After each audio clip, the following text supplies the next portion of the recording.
प्यारे साथियों, आप सभी का स्वागत करता हूं अपने एमआरएस स्टडी परिवार में। तो डियर, आज की इस वीडियो में मैं यहां पे बात करने वाला हूं कुछ नई अपडेट्स को लेकर, और ये नई अपडेट्स आपके लिए बहुत ही ज़्यादा इम्पॉर्टेंट है। यहां पे एक मैंने वीडियो बनाया था BTSC laboratory assistant 2026 exam date update और BTSC laboratory assistant form rejection update को लेकर। तो यहाँ पे जो है एक कैंडिडेट का सवाल पूछा गया है कि डॉक्यूमेंट की जांच डीवी में, यानी डॉक्यूमेंट की जांच डॉक्यूमेंट वेरिफिकेशन में होगा, उसके बाद ऑब्जेक्शन लिस्ट आएगा, फ़िलहाल गलत भी अपलोड कर दिया, सब एग्ज़ाम देगा, डॉक्यूमेंट वेरिफिकेशन में वैलिड सर्टिफिकेट देना होगा। तो देखो, अगर आप जो डॉक्यूमेंट्स अपलोड किए हो, है ना, फॉर्म भरते समय, और उसमें काफ़ी ज़्यादा वेरिएशंस है, तब तो आपको रिजेक्ट कर दिया जाएगा डॉक्यूमेंट वेरिफिकेशंस में।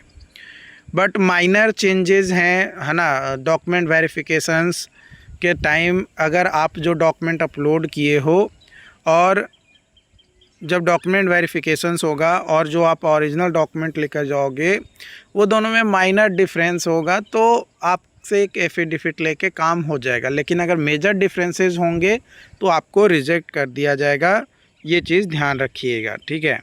उसके बाद एक और वीडियोज़ मैंने बनाया था Bihar PRD technical assistant Madhubani district को लेकर। तो यहाँ पे डॉक्यूमेंट वेरिफिकेशन डेट क्या रहेगा एआईसीटी अप्रूव्ड लिस्ट से रिलेटेड। तो एक कैंडिडेट का सवाल है कि सर मैं मधुबनी गया था, मतलब ये मधुबनी जो है गए थे, जहाँ पे पंचायती राज ऑफिस है, वहाँ पे अभी यूनिवर्सिटी पेपर सेंड किया गया है डॉक्यूमेंट वेरिफिकेशंस के लिए, है ना। डॉक्यूमेंट वेरिफिकेशंस के लिए यूनिवर्सिटीज़ में जो है पेपर भेजा गया है, उसके बाद सिलेक्ट मेरिट लिस्ट मिलेगा। मतलब जिनका डॉक्यूमेंट वेरीफाई हो जाएगा, उसके बाद डिपार्टमेंट जो है डॉक्यूमेंट वेरिफिकेशंस के लिए आगे का जो मेरिट है, सिलेक्ट मेरिट लिस्ट, वो प्रोवाइड करेगा। ये यहाँ पे इस कैंडिडेट का कहना है। तो देखो, डिपार्टमेंट कॉलेज लेवल पे अपना डॉक्यूमेंट वेरिफिकेशंस करवाता है, ऐसा नहीं है कि नहीं करवाता है, करवाता है। तो उसमें थोड़ा टाइम तो लगेगा, थोड़ा आप वेट कर लीजिए।